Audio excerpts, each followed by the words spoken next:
네, 안녕하세요. 8월 3일 수요일 새벽 기도 시작하겠습니다. 기도드리겠습니다. 은혜로우신 우리 아버지, 또 어젯밤 평안한 잠을 주시고 또 새날 주신 것을 감사합니다. 오늘도 하나님께서 허락하신 귀한 날, 주님 앞에 영광 돌리는 귀한 하루가 되게 하여 주옵소서. 오늘의 한 날도 주님 앞에 의탁하며 예수님의 이름으로 기도드리옵나이다. 아멘. 네, 찬송가 455장 부르겠습니다. 주님의 마음을 본받는 자 455장. 예전 찬송가는 507장입니다. 455장 주님의 마음을 본받는 자.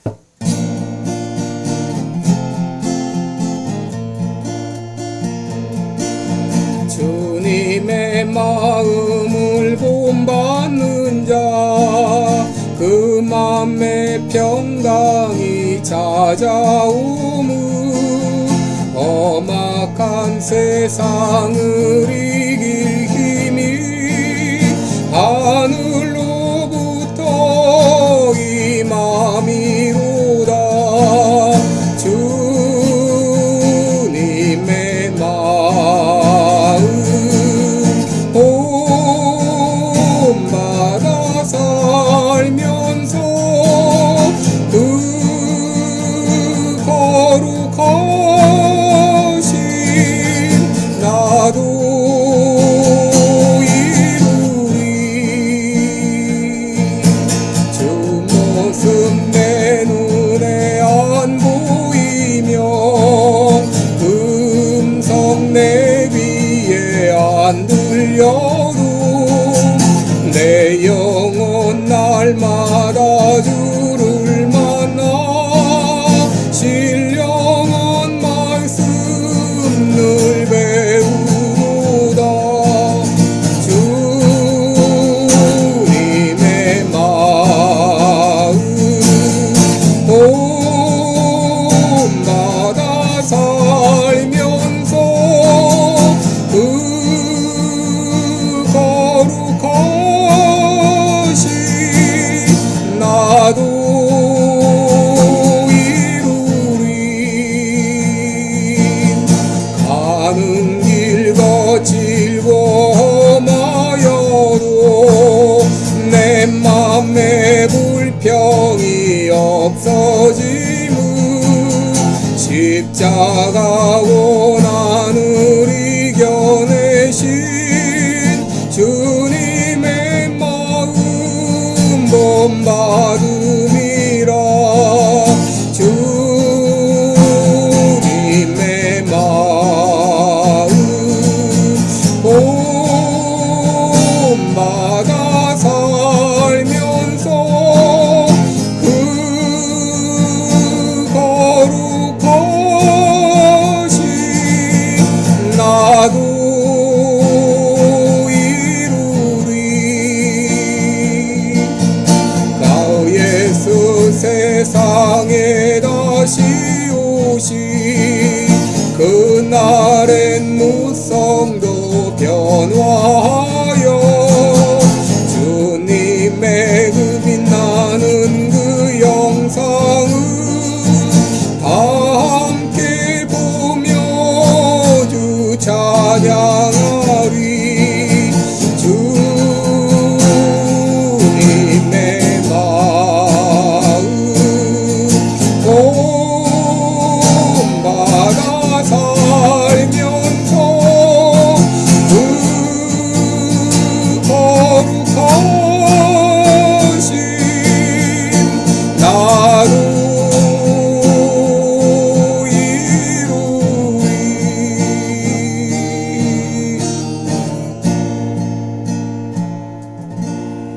아멘. 네, 우리 오늘 같이 보실 말씀은 고린도전서 2장 13절부터 3장 3절까지 보겠습니다. 고린도전서 2장 13절부터 제가 봉독합니다. 우리가 이것을 말하거니와 사람의 지혜에 가르친 말로 아니하고 오직 성령의 가르치신 것으로 아니 신령한 일은 신령한 것으로 분별하느니라. 육에 속한 사람은 하나님의 성령의 일을 받지 아니하나니 저희에게는 미련하게 보이며 또 깨닫지도 못하나니 이런 일은 영적 의로라야 분별함이니라. 신령한 자는 모든 것을 판단하나 자기는 아무에게도 판단을 받지 아니하느니라. 누가 주의 마음을 알아서 주를 가르치겠느냐. 그러나 우리가 그리스도의 마음을 가졌느니라. 형제들아, 내가 신령한 자들을 대함과 같이 너희에게 말할 수 없어서 육신에 속한 자 곧 그리스도 안에서 어린아이들을 대함과 같이 하노라. 내가 너희를 저주로 먹이고 바보로 아니하였노니 이는 너희가 감당치 못하였음이거니와 지금도 못하리라. 너희가 아직도 육신에 속한 자로다. 너희 가운데 시기와 분쟁이 있으니 어찌 육신에 속하여 사람을 따라 행함이 아니리요. 아멘. 네, 여러분, 오늘은 이 세 가지 종류의 사람들, 이런 제목으로 함께 말씀을 나누겠습니다. 여러분, 육신적으로도 어린아이 시기가 유아기가 있고 또 아동기가 있고 또 청소년기, 청년기, 장년기, 이렇게 노년기 이렇게 쭉 나눌 수 있는데, 영적인 이 세계에도 성장의 과정이 있습니다. 태어남이 있고 중생이라고 말하죠. 그리고 이 성장의 과정을 성화라고 말하고, 그리고 마지막 우리가 이 땅을 떠날 때 영화의 단계에 올라가게 됩니다. 또 오늘 본문을 보게 되면 이제 세 가지 종류의 사람을 우리가 볼 수 있는데요. 첫째는 육에 속한 사람입니다. 14절을 보시면 육에 속한 사람은 하나님의 성령의 일을 받지 아니하나니 저에게는 미련하게 보이며 또 깨닫지도 못하나니 이런 일은 영적 의로라야 분별함이니라. 여러분, 육에 속한 사람은 푸스코스 안솔포스, 혼에 속한 사람 이렇게 말할 수 있는데, 예수님을 믿지 않는 불신자들을 말합니다. 불신자들은 하나님의 성령의 일을 받지 않습니다. 그래서 하나님을 부인하고 예수님을 주님으로 영접하지 못합니다. 왜냐하면 그 영적인 세계의 일이 미련하게 보이기 때문입니다. 고린도전서 12장 3절에 보면 누구든지 예수를 저주할 자라 하지 아니하고 또 성령으로 아니하고는 누구든지 예수를 주시라 할 수 없다. 여러분, 성령으로 아니하고는 예수님을 주님으로 받아들일 수가 없습니다. 그런데 성령의 일을 받지 않으니 예수님을 주님으로 믿을 수가 없는 것이죠. 이 상태를 에베소 2장에서는 허물과 죄로 죽었다 이렇게 말을 합니다. 조직신학에선 죽음의 세 단계가 있는데, 죽음에는 세 가지 종류가 있는데 바로 육신적인 죽음, 또 영적인 죽음, 그리고 이 땅에 살아있는 동안에 예수님을 믿지 않는 사람들은 결국 영원한 죽음에 빠지게 되는 것이죠. 여러분, 하나님께서 아담을 만드시고 이 흙으로 빚으사 만드시고 그것으로 끝난 것이 아니라 그에게 생기를 불어 넣으셨다라고 말하죠. 그래서 사람이 생명이 되었다 그랬습니다. 마찬가지로 우리의 영이 살아나려면 하나님께서 성령으로 보내주셔야 됩니다. 그래야 영적으로 살아날 수가 있죠. 그리고 둘째 이제 종류의 사람은 육신에 속한 사람입니다.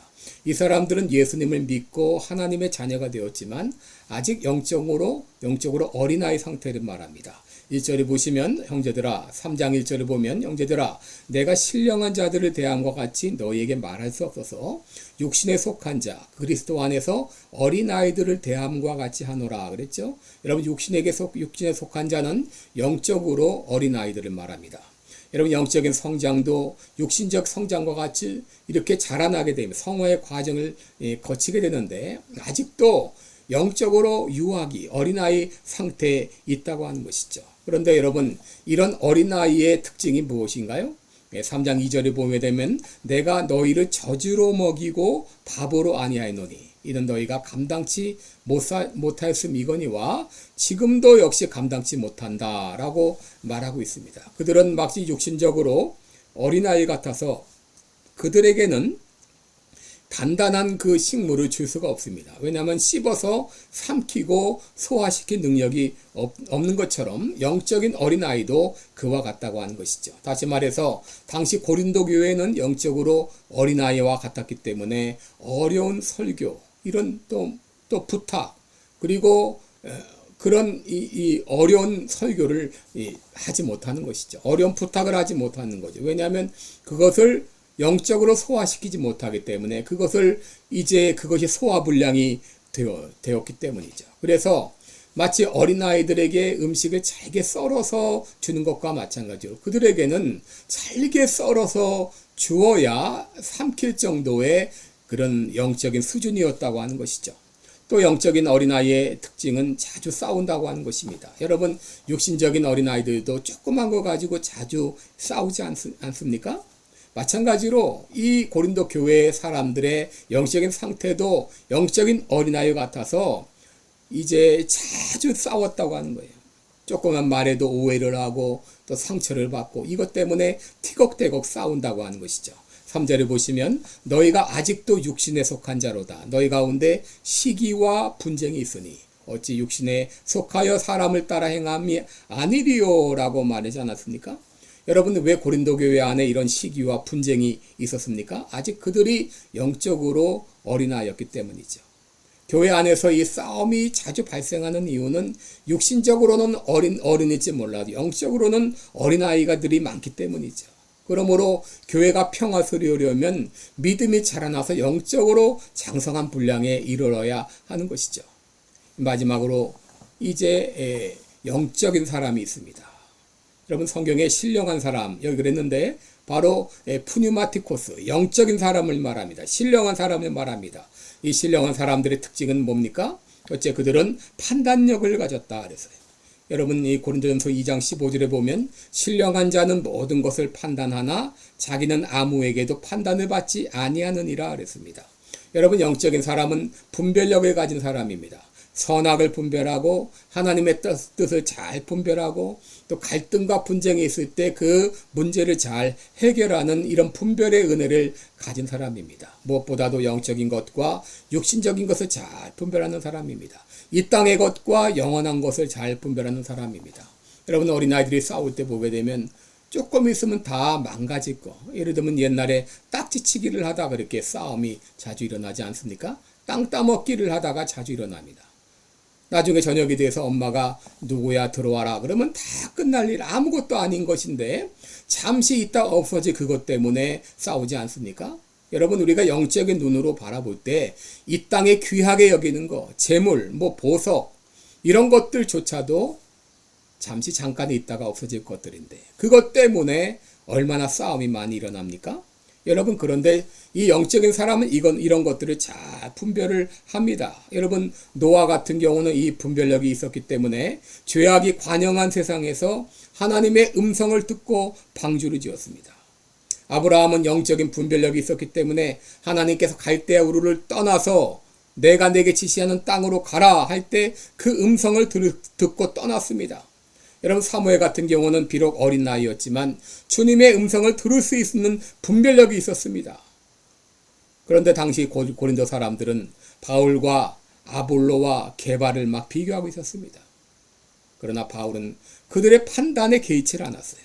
왜냐하면 인간의 판단은 무가치한 것을 알았기 때문에. 그러기에 자신은 사람의 판단은 아무것도 아닌 것처럼 여긴다고 그렇게 말했습니다. 영적인 사람은 분별력을 가진 사람입니다. 둘째로 영적인 사람은 그리스도의 마음을 가진 사람입니다. 여러분, 고린도전서 2장 16절을 보면 누가 주의 마음을 알아서 주를 가르치겠느냐. 그러나 우리가 그리스도의 마음을 가졌느니라 라고 했습니다.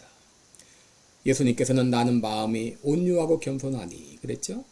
이 신령한 사람은 그리스도의 마음을 가진 자, 바로 겸손하고 온유한 마음을 가진 사람입니다. 그러기에 모든 사람들의 말을 다 이해할 수 있고 포용할 수 있습니다. 때로 사람들이 오해할 만한 그런 말을 할지라도 그 사람이 어떤 뜻으로 무슨 뜻으로 그런 말을 했을까 그 깊은 마음까지 다 이해하기 때문에 겉으로 표현되는 말 때문에 오해하거나 그것 때문에 마음의 상처를 받지 않습니다. 여러분, 영적으로 장성한 사람은 바로 그리스도의 마음을 가진 자입니다. 그러기에 오늘 여러분 기도하실 때 주님, 나에게 이런 그리스도의 마음, 온유하고 겸손한 마음을 갖게 하여 주옵소서. 진흙과 같은 나를 빚으사 주님의 형상, 주님의 마음을 담게 하옵소서. 그리하여 어디를 가든지 전쟁을 그치고 평화를 가져오는 이런 복된 삶을 살게 하옵소서. 영적으로 장성한 자리에 나가게 해 주옵소서. 그리고 우리가 속한 교회도 영적으로 장성한 사람들이 모여는 그런 아름다운 교회가 되게 하여 주옵소서. 오늘 이 아침에 기도하시기 바랍니다. 기도하겠습니다. 은혜로우신 우리 아버지 고맙습니다. 우리를 교회의 일원이 되게 하시고 영적으로 거듭나서 하나님의 자녀가 되게 하신 것 감사합니다. 이제 우리의 믿음이 자라나야겠습니다.